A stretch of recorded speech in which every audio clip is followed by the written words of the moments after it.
जय हिंद बंदे मातरम। कैसे हैं आप लोग। आज का आपका क्लास होने वाला है यूपी बीएड का। मैं कहूंगा साथियों, अगर आप इसमें एक सीट पक्की करना चाहते हो तो आज का यह क्लास आपके लिए वरदान साबित होगा। इस वीडियो में आपको वही सवाल बताएंगे जो सीधे आपके 31 मई के पेपर में आपको हुबहू देखने को मिलेगा। तो आज का आपका पहला प्रश्न है साथियों, जो कि सीधे 31 मई के पेपर में देखने के लिए मिलेगा। सम्राट अशोक के शिलालेखों को पढ़ने वाला प्रथम अंग्रेज कौन था। मैं आपको बता दूं, इतिहास से 1 से 2 प्रश्न आपके पेपर में देखने को मिलेगा। तो यहाँ पर बनेगा सम्राट अशोक के शिलालेख को पढ़ने वाला प्रथम अंग्रेज कौन था। आप बिल्कुल सही करोगे, जेम्स प्रिंसेप था। कौन था? जेम्स प्रिंसेप था। बिल्कुल सही करोगे। बी ऑप्शन आपका क्या होगा? बिल्कुल राइट होगा, जो कि सीधे आपके पेपर में सवाल बनेगा। और यह भी पूछा जाता है कि अशोक का जो स्तंभ है वो कहाँ स्थित है। तो सबसे ज्यादा जो प्रसिद्ध फेमस है वो आपका सारनाथ में स्थित है। आपके पेपर में पूछता है साथियों कि अशोक का जो स्तंभ है वो कहाँ में स्थित है। तो सारनाथ यूपी में स्थित है। मतलब यहाँ से यूपी से सवाल सीधे बनाया है आपके पेपर में। आप याद रखोगे, आपके पेपर में आने वाला सवाल है। 2 नंबर काफी इंपॉर्टेंट सवाल है, जो कि सीधे आपके पेपर में छपेगा। एकदम सिलेक्टेड प्रश्न है साथियों, जो कि आपके पेपर में आएंगे। सारे वैसे सिलेक्टेड प्रश्नों को चुने हैं जो आपके पेपर में आएंगे। तो आपका जवाब आना चाहिए, उत्तर प्रदेश में कुल कितने लोकसभा निर्वाचन क्षेत्र हैं। आप लोग उत्तर प्रदेश से हैं तो इसका जवाब आपका कमेंट में आना चाहिए फटाफट। उत्तर प्रदेश में कुल कितने लोकसभा निर्वाचन क्षेत्र है साथियों। आप बिल्कुल क्या सही करोगे? कौन सा ऑप्शन टिक करोगे? ऑप्शन बिल्कुल सही करोगे, बी। ऑप्शन क्या करोगे? ऑप्शन बी सही करोगे। 80 लोकसभा निर्वाचन क्षेत्र है उत्तर प्रदेश में। आप याद रखोगे, आपके पेपर में पूछा जाने वाला सवाल है। और अभी यहाँ पर एक आपका पहला सवाल मैं आपको दे रहा हूं, जवाब उसका दीजिएगा। उत्तर प्रदेश में कुल कितने डिस्ट्रिक्ट हैं? आपका जवाब कमेंट में आना चाहिए। आज का आपका पहला यहाँ से सवाल स्टार्ट हो गया, ठीक है। मानिए कि आपका मॉक टेस्ट यहाँ पर दे रहे हैं आप लोग, ठीक है। तो जवाब दीजिएगा, उत्तर प्रदेश में कुल कितने जिले हैं।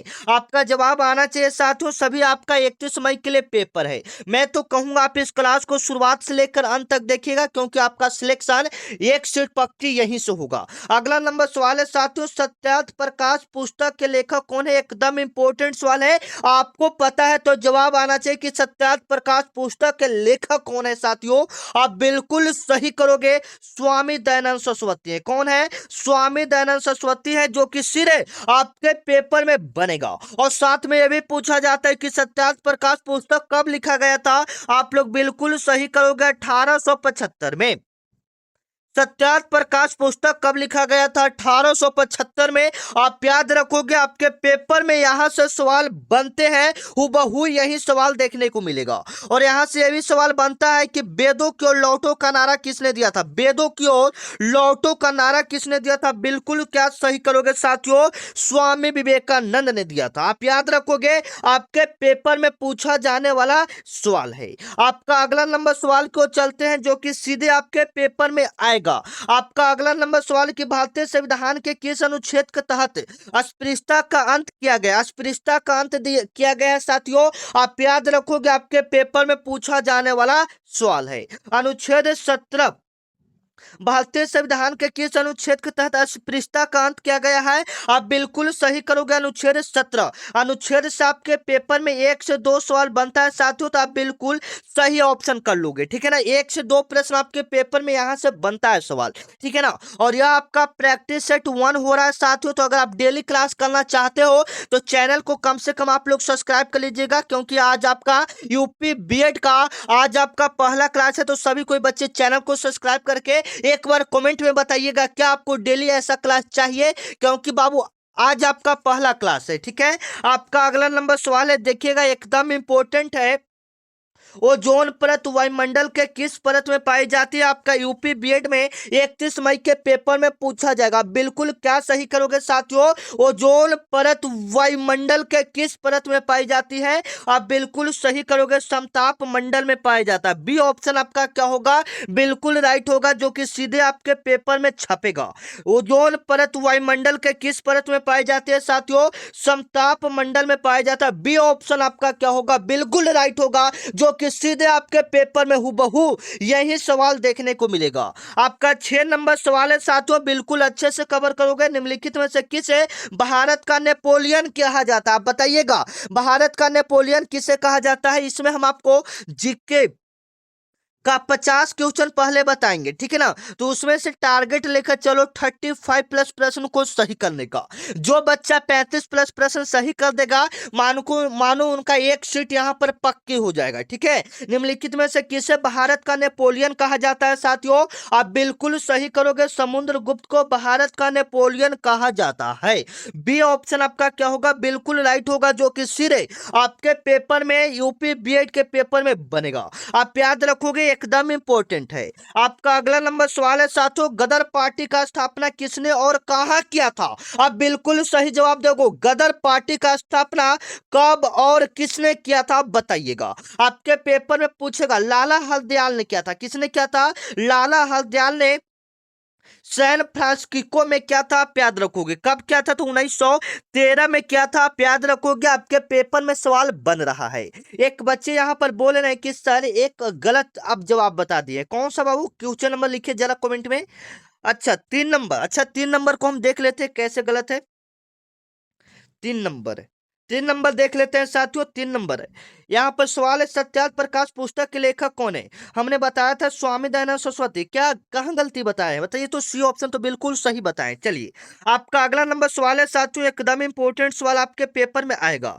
आपका अगला नंबर सवाल है, गदर पार्टी का स्थापना हो गया। 8 नंबर आपका सवाल है, जो कि सीधे आपके पेपर में छपेगा, आप यहाँ पर देख सकते हो। अंतर्राष्ट्रीय न्यायालय का मुख्यालय कहाँ स्थित है साथियों? आपके पेपर में सवाल बनेगा। आप बिल्कुल सही करोगे, अंतर्राष्ट्रीय न्यायालय का जो मुख्यालय है साथियों, वो बिल्कुल आप लोग कहां सही करोगे? हेग नीदरलैंड में है। कहां में है?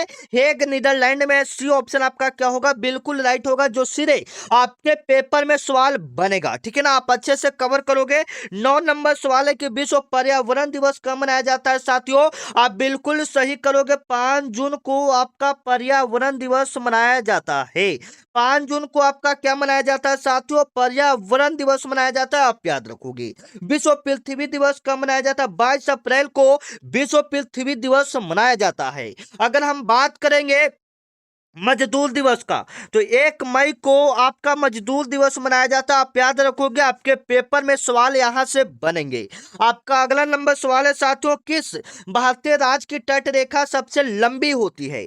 आपका जवाब आना चाहिए कि किस भारतीय राज्य की तट रेखा सबसे लंबी होती है। आप बिल्कुल सही करोगे, गुजरात का। किस राज्य का तट रेखा सबसे लंबी होती है साथियों? सबसे लंबी है आपको बताना है, तो ये गुजरात का हो जाएगा। डी ऑप्शन आप क्या करोगे? बिल्कुल सही करोगे। आपका जवाब कमेंट में आना चाहिए। लास्ट में हम आपसे स्कोर पूछेंगे, आपने कितना प्रश्न को सही किया। आपका अगला नंबर सवाल है कि भारत में हरित क्रांति का जनक किसे माना जाता है साथियों? बिल्कुल आप लोग सही करोगे, डॉक्टर एम.एस. स्वामीनाथन को भारत में हरित क्रांति का जनक माना जाता है। भारत में हरित क्रांति का जनक किन्हें माना जाता है साथियों? Doctor MS. स्वामीनाथन को हरित क्रांति का जनक माना जाता है। बी ऑप्शन आपका क्या होगा? बिल्कुल राइट होगा। हरित क्रांति का संबंध किससे है? फसल उत्पादन से। हरित क्रांति का संबंध किससे साथियों? फसल उत्पादन से। आप याद रखोगे, आपके पेपर में हुबहू यही सवाल देखने को मिलेगा। आपका 12 नंबर सवाल है, अच्छे से कवर करोगे। कथक किस राज्य का शास्त्रीय नृत्य है? आपका जवाब क्या आएगा? कथक किस राज्य का शास्त्रीय नृत्य है साथियों? आप बिल्कुल सही करोगे, उत्तर प्रदेश का। कथक कहाँ का है? उत्तर प्रदेश का। सी ऑप्शन आपका क्या होगा? बिल्कुल राइट होगा, जो कि सिरे आपके पेपर में छपेगा। कथक किस राज्य का शास्त्रीय नृत्य है? उत्तर प्रदेश का। आप याद रखोगे, आपके पेपर में आने वाला सवाल है। आपका अगला नंबर सवाल है, reserve bank of India RBI का राष्ट्रीयकरण किस वर्ष हुआ था साथियों? आप बताइएगा, आरबीआई बैंक का राष्ट्रीयकरण किस वर्ष हुआ था? आप बिल्कुल सही करोगे, 1949 में। 1 मिनट, 1949 में आपका आरबीआई बैंक का राष्ट्रीयकरण हुआ था, उसका स्थापना की बात करें तो 1935 में उसका स्थापना हुआ था, आप याद रखोगे। जो बच्चा डेली क्लास करना चाहता है वह चैनल को क्या कर लेगा, सब्सक्राइब कर लेगा, क्योंकि अब प्रैक्टिस सेट 1 है साथियों। अगर आप चैनल को सब्सक्राइब कर लेते हो, ऑल बेल आइकन को दबा लेते हो, तो जो भी क्लास होगा वो सीधे आपके पास पहुंच जाएगा। तथा इस क्लास का अगर आपको पीडीएफ चाहिए तो डिस्क्रिप्शन में लिंक है टेलीग्राम ग्रुप का, उस पर क्लिक करेंगे तो आप टेलीग्राम ग्रुप को ज्वाइन कर लेंगे, जहां पर पीडीएफ ये सब आपको बिल्कुल फ्री में डाल दिया जाता है। चलिए, आपका अगला नंबर सवाल है साथियों, एकदम आपके पेपर में बनेगा, एकदम इंपॉर्टेंट है। मानव शरीर की सबसे बड़ी ग्रंथि कौन सी है साथियों? आपका जवाब आना चाहिए, मानव शरीर की सबसे बड़ी ग्रंथि कौन सा है? आप बिल्कुल सही करोगे, यकृत। मानव शरीर की सबसे बड़ी ग्रंथि कौन सा है साथियों? यकृत, जिसको हम लोग लीवर भी बोलते हैं। आपका जवाब कमेंट में आते रहना चाहिए, ताकि हमें पता चल सके कि आप लोग बिल्कुल राइट आंसर दे रहे हो। चलो, आपका अगला नंबर सवाल है साथियों, दुधवा राष्ट्रीय उद्यान उत्तर प्रदेश के किस जिला में स्थित है? आपका जवाब आना चाहिए, दुधवा राष्ट्रीय उद्यान उत्तर प्रदेश के किस जिला में स्थित है? आप बिल्कुल सही करोगे, लखीमपुर खीरी में स्थित है। ये ऑप्शन आपका क्या होगा, बिल्कुल राइट होगा, जो कि सीधे आपके पेपर में बनेगा। दुधवा राष्ट्रीय उद्यान उत्तर प्रदेश के किस जिला में स्थित है साथियों? लखीमपुर खीरी में स्थित है। ये ऑप्शन आपका क्या होगा, बिल्कुल राइट होगा, जो कि सीधे आपके पेपर में बनेगा। 16 नंबर आपका सवाल है साथियों, पानीपत का प्रथम युद्ध किसके बीच लड़ा गया था? आपका जवाब आना चाहिए, पानीपत का प्रथम युद्ध किसके किसके बीच लड़ा गया था? आप बिल्कुल सही करोगे, बाबर और इब्राहिम लोदी के बीच 1526 में लड़ा गया था। कब लड़ा गया था साथियों? 1526 ईस्वी में लड़ा गया था। बी ऑप्शन आप क्या करोगे, बिल्कुल टिक करोगे, आपके एग्जाम में आने वाला प्रश्न है। अगर आपने तैयारी नहीं किया, इस वीडियो को देखकर चले जाओ, एग्जाम क्लियर हो जाएगा। आपका अगला नंबर सवाल है साथियों, 17 नंबर आपका सवाल है, मौलिक अधिकारों का निलंबन कौन कर सकता है? बताइएगा, मौलिक अधिकारों का निलंबन कौन कर सकता है? राष्ट्रपति कर सकता है। मौलिक जो अधिकार है उसको नष्ट कौन कर सकता है? तो राष्ट्रपति, प्रेसिडेंट कर सकते हैं। सी ऑप्शन आपका क्या होगा, बिल्कुल राइट होगा, जो कि सीधे आपके पेपर में बनेगा। आपका अगला नंबर सवाल है, भारत का सबसे पुराना राष्ट्रीय उद्यान कौन सा है साथियों? बताइएगा, कमेंट में बताइएगा, भारत का सबसे पुराना राष्ट्रीय उद्यान कौन सा है साथियों? जिम कॉर्बेट राष्ट्रीय उद्यान है, जो कि सीधे आपके पेपर में बनेगा। भारत का सबसे पुराना राष्ट्रीय उद्यान कौन सा है? जिम कॉर्बेट राष्ट्रीय उद्यान है, जो कि सीधे आपके पेपर में बनेगा। ये कहाँ में स्थित पूछेगा, किस राज्य में है? तो ये आपका उत्तराखंड में, आप याद रखोगे, यह उत्तराखंड में आपके पेपर में सवाल बनेगा साथियों। काजीरंगा राष्ट्रीय उद्यान कहाँ में है? असम में। गिर कहाँ में है? गुजरात में। कान्हा कहाँ में है? असम में। आप याद रखोगे, आपके पेपर में सवाल बनेगा। आपका अगला नंबर सवाल है, गायत्री मंत्र का उल्लेख किस ऋग्वेद में मिलता है? बताइएगा, गायत्री मंत्र का उल्लेख किस ऋग्वेद में मिलता है साथियों? आपके पेपर में पूछा जाएगा, किस मंडल में मिलता है? ऋग्वेद के किस मंडल में मिलता है? आप बिल्कुल सही करोगे, 3rd मंडल में मिलता है, जो कि सीधे आपके पेपर में सवाल बनेगा। आप बिल्कुल सही करोगे, 3rd में। आपका अगला नंबर सवाल है, 20 नंबर सवाल है साथियों, कंप्यूटर का मस्तिष्क किसे कहा जाता है? तो सीपीयू को कंप्यूटर का मस्तिष्क कहा जाता है। सीपीयू को क्या कहा जाता है? कंप्यूटर का मस्तिष्क कहा जाता है, जिसका पूरा नाम सेंट्रल प्रोसेसिंग यूनिट होता है। आप याद रखोगे, कंप्यूटर का मस्तिष्क किसे कहा जाता है? सीपीयू को कहा जाता है साथियों, आप याद रखोगे। आपका 21 नंबर सवाल है, जो कि आपके पेपर में बनेगा, किस विटामिन की कमी के कारण रक्त का थक्का नहीं बनता है? आपका जवाब आना चाहिए, विटामिन के कारण। विटामिन के कारण रक्त का थक्का नहीं बनता है साथियों, आप याद रखोगे, डी ऑप्शन आपका क्या होगा, बिल्कुल राइट होगा, जो कि सीधे आपके पेपर में पूछेगा। किस विटामिन के कारण रक्त का थक्का नहीं बनता है? तो विटामिन के कारण रक्त का थक्का नहीं जमता है। विटामिन ए का रासायनिक नाम क्या होता है साथियों? आपका जवाब कमेंट में आना चाहिए। और सी का क्या होता है, डी का क्या होता है? अगर आपको पता है तो सारा का जवाब आप लोग कहां देंगे, कमेंट में देंगे। आपका अगला नंबर सवाल, 22 नंबर सवाल बिल्कुल सिंपल है, उत्तर प्रदेश का राजकीय ब्रिज कौन सा? 22 नंबर का आप लोग का जवाब कहां आना चाहिए, कमेंट में। प्रैक्टिस सेट में बिल्कुल सिंपल लेवल डाल दिया गया है सवाल, तो इसका जवाब आप लोग का कमेंट में आना चाहिए। आपका अगला नंबर सवाल है साथियों, विटामिन सी का रासायनिक नाम क्या होता है? आप बिल्कुल सही करोगे साथियों, एस्कॉर्बिक एसिड होता है। विटामिन सी का रासायनिक नाम क्या होता है? एस्कॉर्बिक एसिड होता है। बी ऑप्शन आप क्या करोगे? बिल्कुल सही करोगे, जो कि सीधे आपके पेपर में बनेगा। विटामिन सी का रासायनिक नाम क्या होता है साथियों? एस्कॉर्बिक एसिड होता है। आप याद रखोगे। विटामिन ए का नाम क्या होता है? रेटिनॉल होता है। आपके पेपर में सवाल बनेगा। सौर मंडल का सबसे चमकीला ग्रह कौन सा है साथियों? आप बिल्कुल सही करोगे, शुक्र। सौर मंडल का सबसे चमकीला ग्रह कौन सा है साथियों? शुक्र है, जो कि सीधे आपके पेपर में पूछा जाता है। पृथ्वी का बहन, पृथ्वी का जुड़वा बहन, शांत का तारा, सुबह का तारा, गर्म ग्रह, ये सब हम लोग किसको कहते हैं? शुक्र को। लाल ग्रह, गुलाबी ग्रह मंगल को कहते हैं। सबसे बड़ा ग्रह हम लोग बृहस्पति को कहते हैं। आप याद रखोगे, आपके पेपर में सवाल बनेगा। आपका अगला नंबर सवाल है कि भारत में स्थानीय स्वशासन का जनक किन्हें कहा जाता है? आपका जवाब आना चाहिए लॉर्ड रिपन को। लॉर्ड रिपन को स्थानीय स्वशासन का जनक कहा जाता है। ये ऑप्शन आपका क्या होगा? बिल्कुल राइट होगा, जो कि सीधे आपके पेपर में पूछेगा। स्थानीय स्वशासन का जनक किन्हें कहा जाता है साथियों? लॉर्ड रिपन को कहा जाता है। आप याद रखोगे। आपका अगला नंबर सवाल है साथियों, प्रसिद्ध चोल शासक, जो प्रसिद्ध चोल शासक राज प्रथम द्वारा बनवाया गया बृहदेश्वर मंदिर कहाँ स्थित है? आपके पेपर में पूछा जाएगा। इंपॉर्टेंट है कि बृहदेश्वर मंदिर कहाँ स्थित है। आप बिल्कुल सही करोगे, तंजावुर में स्थित है। बी ऑप्शन आपका क्या होगा? बिल्कुल राइट होगा, जो कि सीधे आपके पेपर में बनेगा। अगला 27 नंबर एकदम इंपॉर्टेंट है, जो कि आपके पेपर में आने वाला सवाल है साथियों। जय हिंद का नारा किसने दिया था? सुभाष चंद्र बोस ने दिया था। जय हिंद का नारा किसने दिया था? सुभाष चंद्र बोस ने दिया था। बी ऑप्शन आपका क्या होगा? बिल्कुल राइट होगा, जो कि सीधे आपके पेपर में बनेगा साथियों। जय हिंद का नारा किसने दिया था? सुभाष चंद्र बोस ने दिया था। एक बच्चा बार बार कमेंट करे, सर इसका पीडीएफ कहाँ मिलेगा? बाबू, हम आपको शुरुआत में ही बोल दिए, डिस्क्रिप्शन में टेलीग्राम का लिंक है, वहां पर जाइएगा तो वहां पर आप क्लिक करिएगा तो ज्वाइन हो जाएंगे टेलीग्राम ग्रुप में, ठीक है ना। वहां पर फ्री पीडीएफ आपको डाल दिया जाता है, ठीक है ना। जो भी क्लास होता है डेली आपको ग्रुप में डाल दिया जाता है। आपका अगला नंबर सवाल है साथियों, कथकली किस राज्य का प्रमुख शास्त्रीय नृत्य है? आपका जवाब आना चाहिए कथकली किस राज्य का प्रमुख शास्त्रीय नृत्य है साथियों? केरल का। कहां का हो जाएगा? केरल का। सी ऑप्शन आपका क्या होगा? बिल्कुल राइट होगा, जो कि सीधे आपके पेपर में बनेगा। आपका 29 नंबर सवाल की ओर चलते हैं। चरकुल्ला का प्रमुख लोक नृत्य क्या है? चरकुल्ला प्रमुख लोक नृत्य है, कहां का है आपको बताना है, आपके पेपर में बनेगा। ये हो जाएगा ब्रजभूमि का। ये कहां का हो जाएगा? ब्रजभूमि का, जो कि सीधे आपके पेपर में सवाल बनेगा। आप लोग जवाब देते चलिएगा, लास्ट में हम आपसे स्कोर पूछेंगे।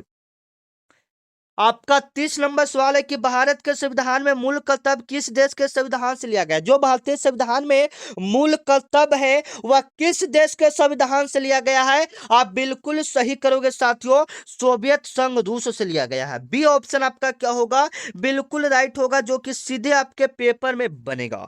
भारत के संविधान में जो मूल कर्तव्य है वह किस देश के संविधान से लिया गया है साथियों? सोवियत संघ रूस से लिया गया है। आपके पेपर में सवाल यहां से बनते हैं। आपका 31 नंबर सवाल है साथियों, आगा खान कप किस खेल से संबंधित है? आगा खान कप किस खेल से संबंधित है साथियों? आप बिल्कुल सही करोगे, हॉकी से। आगा खान कप किस खेल से संबंधित है? हॉकी से। सी ऑप्शन आपका क्या होगा? बिल्कुल राइट होगा, जो कि सीधे आपके पेपर में सवाल बनेगा। यहां से और भी पूछा जाता है, डुरंड कप किससे संबंधित है? डुरंड कप किससे संबंधित है? ये आप सही करोगे, फुटबॉल से। डुरंड कप किससे संबंधित है? फुटबॉल से। और कभी कभी खिलाड़ियों की संख्या भी पूछ देता है, तो आप याद रखोगे। हॉकी में 11 खिलाड़ी, फुटबॉल में 11 खिलाड़ी, क्रिकेट में 11 खिलाड़ी। आप याद रखोगे, आपके पेपर में हूबहू यही सवाल देखने को मिलेगा। आपका अगला नंबर सवाल है कि मनुष्य के रक्त का पीएच मान कितना होता है? आपका जवाब आना चाहिए, मनुष्य के रक्त का पीएच मान कितना होता है? 7.4 होता है। मनुष्य के खून का पीएच मान कितना होता है साथियों? 7.4 होता है। आप याद रखेंगे, आपके पेपर में यह सवाल हूबहू देखने को मिलेगा। आपका 33 नंबर सवाल है साथियों, एकदम बिल्कुल अच्छे से कवर करोगे। चलो, 33 नंबर आपका सवाल है कि उत्तर प्रदेश जमींदारी उन्मूलन और भूमि सुधार अधिनियम किस वर्ष पारित किया गया था। मतलब उत्तर प्रदेश में भूमि सुधार अधिनियम कब पारित किया गया था। आप बिल्कुल सही करोगे साथियों, 1950 में। कब पारित किया गया था, 1950 में। आप याद रखोगे, ये ऑप्शन आपका क्या होगा, बिल्कुल राइट होगा, जो कि सीधे आपके पेपर में सवाल बनेगा। ठीक है, चलो आपका अगला नंबर सवाल है साथियों, 34 नंबर आपका सवाल है, असहयोग आंदोलन किस वर्ष शुरू किया गया था। बिल्कुल सही करोगे, 1920 में आपका असहयोग आंदोलन शुरू किया गया था। असहयोग आंदोलन कब शुरू हुआ था, 1920 में। असहयोग आंदोलन कब शुरू हुआ था साथियों, 1920 में। आप याद रखेंगे, आपके पेपर में सवाल बनेगा। 1930 में आपका क्या हुआ था, सविनय अवज्ञा आंदोलन शुरू हुआ था। आप याद रखेंगे, आपके पेपर में यहां से सवाल बनते हैं। 1919 में आपका जालियांवाला बाग हत्याकांड हुआ था। आप याद रखोगे। 1922 में आपका जो हुआ था साथियों, वो चौरी चौरा कांड उत्तर प्रदेश में ही हुआ था। आप याद रखोगे, आपके पेपर में ये सब पूछा जाने वाला सवाल है। आपका 35 नंबर सवाल है साथियों, बिल्कुल अच्छे से कवर करोगे। सूर्य से निकलने वाला हानिकारक परावैंगनिक किरणों से हमारी रक्षा कौन सा गैस करती है, बताइएगा। सूर्य से निकलने वाला हानिकारक परावैंगनिक किरणें से हमारी रक्षा कौन सा गैस करता है साथियों। आप बिल्कुल सही करोगे, ओजोन गैस। कौन सा करता है, ओजोन गैस। सी ऑप्शन आपका क्या होगा, बिल्कुल राइट होगा, जो कि सीधे आपके पेपर में पूछा जाएगा। ठीक है ना, एकदम इंपॉर्टेंट है साथियों, आप याद रखोगे। 37 नंबर आपका सवाल है, काजीरंगा राष्ट्रीय उद्यान किसके लिए प्रसिद्ध है। काजीरंगा राष्ट्रीय उद्यान किसके लिए प्रसिद्ध है साथियों, आप बिल्कुल क्या सही करोगे, 1 मिनट का वेट करोगे। काजीरंगा राष्ट्रीय उद्यान किसके लिए प्रसिद्ध है, यह प्रसिद्ध है एक सींग वाले गैंडा के लिए, और यह असम में स्थित है। एक कहां में स्थित है, असम में। आप याद रखोगे, यह एक सींग वाले गैंडा के लिए प्रसिद्ध है, और यह असम में स्थित है। आप याद रखोगे, आपके पेपर में सवाल बनेगा। आपका अगला नंबर सवाल है साथियों, 37 नंबर आपका सवाल है, भारत छोड़ो आंदोलन के समय भारत का वायसराय कौन था। भारत छोड़ो आंदोलन के समय भारत का वायसराय कौन था साथियों, आप बिल्कुल सही करोगे, लॉर्ड लिन लिथगो था। बी ऑप्शन आपका क्या होगा, बिल्कुल राइट होगा, जो कि सीधे आपके पेपर में हूबहू यही सवाल देखने को मिलेगा, लॉर्ड लिन लिथगो था। आप याद रखोगे, आपके पेपर में यही सवाल बनेगा साथियों। आपका 38 नंबर सवाल है, वायुदाब मापने के लिए किस यंत्र का प्रयोग किया जाता है। वायु दाब मापने के लिए किस यंत्र का प्रयोग किया जाता है साथियों, आप याद रखोगे, बैरोमीटर का प्रयोग किया जाता है। बी ऑप्शन आपका क्या होता है, बिल्कुल राइट होता है, जो कि सीधे आपके पेपर में पूछा जाएगा। बैरोमीटर का उपयोग किस यंत्र को मापने के लिए किया जाता है, मतलब वायु दाब मापने के लिए किस यंत्र का प्रयोग किया जाता है, बैरोमीटर का प्रयोग किया जाता है। आपका अगला नंबर सवाल है साथियों, प्रसिद्ध संगीतकार तानसेन का मकबरा कहाँ स्थित है। आप बिल्कुल सही करोगे, ग्वालियर में। बी ऑप्शन आपका क्या होगा, बिल्कुल राइट होगा, जो कि सीधे आपके पेपर में बनेगा।